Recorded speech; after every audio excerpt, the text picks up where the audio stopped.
Hello and welcome back to On the Road Adventure. And today it's unbelievably sunny day. So good. So we're still in what, March? Yeah. March. It's March now and it's really sunny, which is good. Good for us because we have two new bikes from MotoGP today. MotoGP have been absolute heroes for us right now, and they've dropped us off two of their new Benelli TRK 502Xs, and these bikes have almost 0 miles on them, and we're going to get to try them out. We're going to review them, take them for a trip perhaps, and yeah, hopefully we can answer some questions regarding these bikes and see whether there is value in these bikes at the prices that they're offered at. So these are the bikes in question, the Benelli TRK 502Xs. Now I have had a ride on one of these when they very first came out, and I did a ride review on them. They've been around a little while now and are hugely popular, especially throughout Europe and things, and you know, when you see the price tag and what you get for it, it's no surprise why. But first of all, me and Eve are going to take them for a spin, and then we'll have a good look at them in a bit when we can give you an opinion once we've done a few miles. So I'm taking this nice blue one today. I rode the white one in the original review, so that's why we made that choice. But first of all, the first thing you notice with this bike is just how big and massive this thing is. It weighs 235 kilos and it is huge to sit on. I am 5'7", 30-inch inseam, and I am on the very tips of my toes with this thing upright.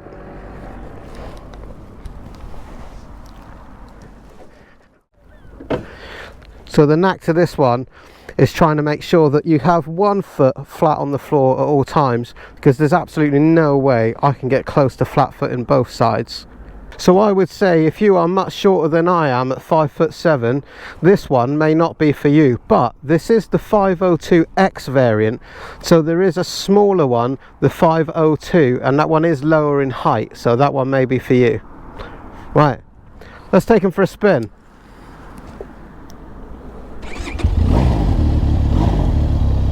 It's quite a heavy bike, to be fair, but nothing I cannot handle. So the 502X variant is designed more for you know, off-road adventure riding, and I would say probably because of the size and weight of it and the tyres that it comes with particularly, it's good for stuff like this, a gravel road, no problem at all. I'm not sure I would want to do anything too exciting on it. But that's not a fault of the bike, that's simply because of my dimensions with the bike. I just, you know, a bit off camber, I won't be touching the floor. A really strong point with this bike though is the sound of the exhaust. We'll give you a proper sound clip when we stop later. It sounds fantastic. I commented the first time I ever rode one of these that the sound reminds me of a GS. It does sound remarkably like a Boxer, but of course it isn't, it's a parallel twin.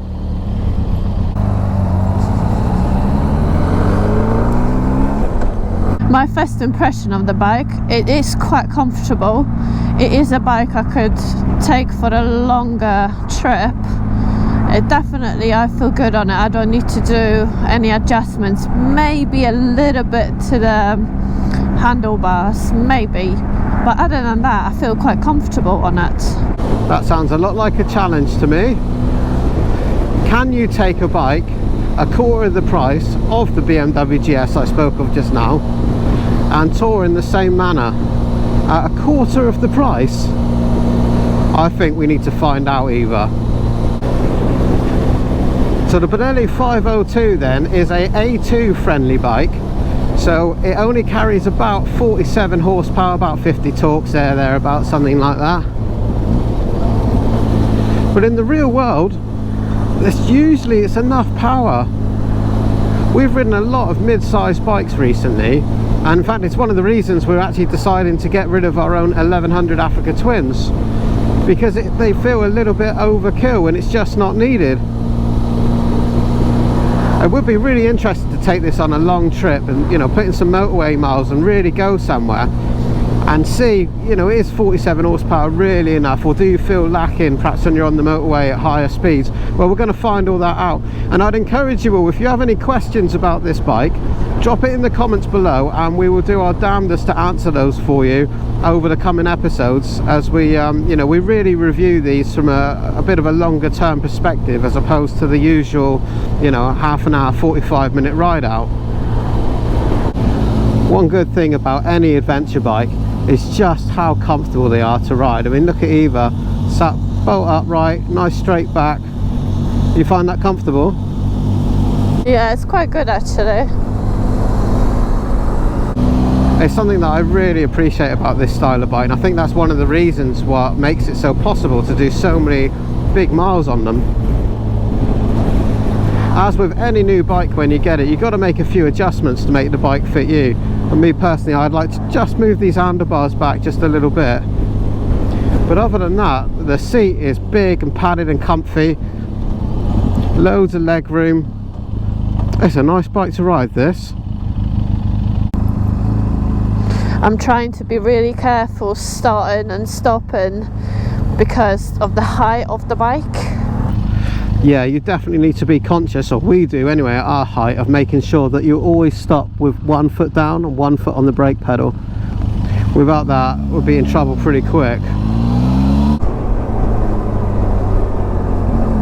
Well, on such a beautiful day when you live in Devon, it's rude not to take a ride down to the seaside.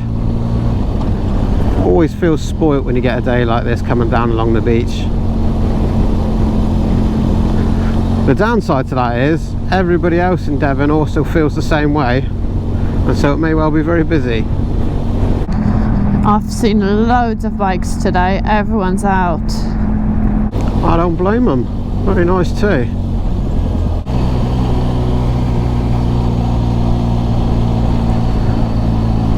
Let's go over and sit by the wall, shall we? Watch out for the bull.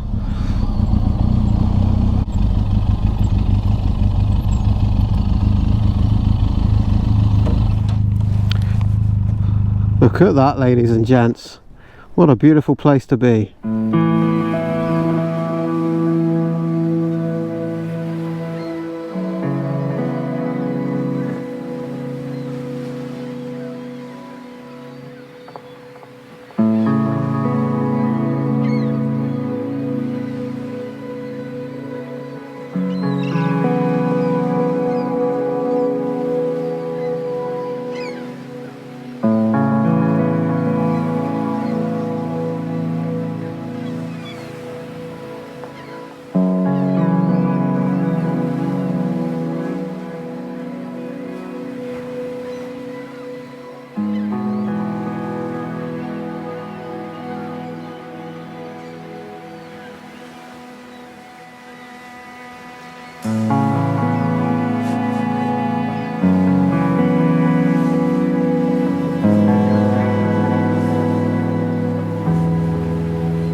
This is the first time this year that I'm actually sat at the beach in the sunshine having a coffee. It's so nice, and in the UK as well. Blue skies, beaches. Well, Amazing. UK does this to you. It's a bad weather all the way around, and then just about when you're about to give up and lose all the hope, it gives you a few really sunny days. Yeah, you So pack your now- bags and it starts raining again. So well, Standard. hopefully this will last a few days. Well, enough looking at the view. Let's have a look at these Benellis. So we're fortunate enough to have two of these to show you. We've got that one in the white and this one in the blue, but it looks a lot darker than blue. But actually, up close, that's a really nice paint job. Really glossy. I do like the way this one looks, but the white does stand out a lot more. So let's take a closer look at this Benelli TRK 502X. Let's see what she's made of. So at the centre of operations, we've got a 500cc, 2-cylinder, 4-stroke engine, putting out about 47 horsepower and about 46 newton meters of torque. It's 6-speed and of course liquid cooled.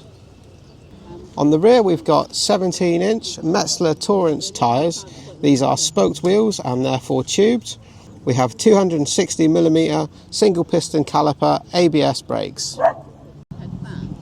Up front, 19-inch wheels, obviously tubed, Metzeler Torrance, and we have the twin piston caliper brakes here. I really like that as standard, the TRK comes with these metal guards, which, you know, is needed on adventure bikes. Usually the first thing I fit is an extra. We got 50mm inverted forks up front. These are not adjustable. Centre stand comes fitted as standard. Crash bars fitted from standard. Up the top, very basic, but it has all you need. We've got the revs there, speedo, temperature, time, your gear, mileage, fuel, and then of course you got all your idiot and information lights all around the top. Something else I really do like about this one is that you get a nice big tall screen, and you've got a perfect place to put your sat nav on that brace bar. The comfort on this bike is fantastic. It's really nice, such a big huge padded seat, but that seat height is a massive 840mm, but it is really comfortable and substantial. It does fin a little bit towards the front, so that does help to get the feet down. And again, another really big padded pillion seat here. It's going to be very comfortable for any pillion on there. Nice big grab handles and a place to put your luggage. So far it feels very comfortable to ride it. It's got less horsepower than my Africa Twin. I can definitely notice that, but I think it is enough. I don't think it really matters, to be honest. I mean, No. the roads we've ridden coming down here this morning I don't think have exceeded 40 miles an hour. And Yeah. most of the time that's the case. I mean, even on a motorway, you know, legally the best you can do is 70 miles an hour.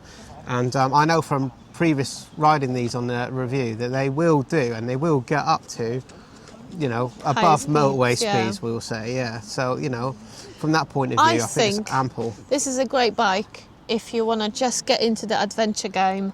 Yeah, and if you don't want to spend a fortune, It is a cheap bike these compared bikes to cost other ones, yeah. brand new on the road. You'll get one of these for £5,000, and they're also doing the full luggage system, which is the Givey system basically. I think it's the tracker boxes, and they're doing those at cost with these bikes at £600. So £5,600, you've got a bike ready to go touring with crash bars, with centre stand, with the boxes. It's ready to go straight out the door. That's pretty hard to beat. Well, we spent hours sat at the beach here in Exmouth. We met some friends, we met other like-minded bikers and had some good conversations and coffee. So now it's time to ride it a bit more. That's really what owning a motorcycle is about most of the time. We're not always on big journeys and epic adventures. Sometimes you just go for a ride and do 20, 30 miles and meet other like-minded people, like you say, and have a chat, and that's what it's all about. It's an excuse to get out and about. Such a nice atmosphere down here. All the bikers come and congregate down here and go up there for a coffee. And it's so nice. It's amazing. Everybody that turns up always has a chat, you know, and that's what us bikers is all about, that whole community. What a day. Days like this give me hope. Yeah, it's such a treat to get out and about. Love a bit of sunshine and a motorbike. Before we had the Benellis delivered to us today, I was looking online and what people say about those, and I found loads and loads of comments of people owning these bikes for the last few years and taking them off-road, and they saying that there is absolutely nothing going wrong and they just really good value for money, because I think it's easy to brand this bike at £5,000, to brand it, oh, it's a low-end bike, and you know, but it's not really. It's proven that it can last quite a few years, actually, being abused and used off-road. It's too big for me to be off-road. What I'll do is I'll make sure that at the end of this video you can see in one of those squares that pop up my review, the original review of this bike, and click that and have a look at the comment section through there, and you'll see you know, real owners' experiences. I was getting them to comment last time, and yeah, it's the same story there. Lots and lots of many happy people, especially in Europe. I think these were out for a little bit longer in Europe than before they come to the UK, and they've sold in huge numbers. That's right, there's loads and loads of them, especially in Spain. So something you're really aware of when you're riding this Benelli is the size of this thing. It is massive. It feels like a full-size adventure bike, and that it is, but only it's you know, 500cc, 47 horsepower, so it's good for people who are on the A2 license. Well, it's good for everybody really. But something I've become acutely aware of is the size of this tank is absolutely massive, and I feel like it wraps around my legs nicely. I think it's going to offer really good wind protection and weather protection. I feel like I'm wearing this tank on my lap. This is quite good. Huge screen at the front. We've got the winglets here as well, deflecting the wind. I am really keen to take this one for a long trip somewhere and really put it through its paces. Short ride, but that was today just to get a feel of the bikes. Next time we see us, we hopefully and most likely will be away for a few days on them. And one more thing is left we haven't showed you is actually how it sounds like close up. We're both very impressed with the sound of this bike. For a 500cc bike, it sounds mint. So. Also, it's the standard exhaust. Let's fire it up.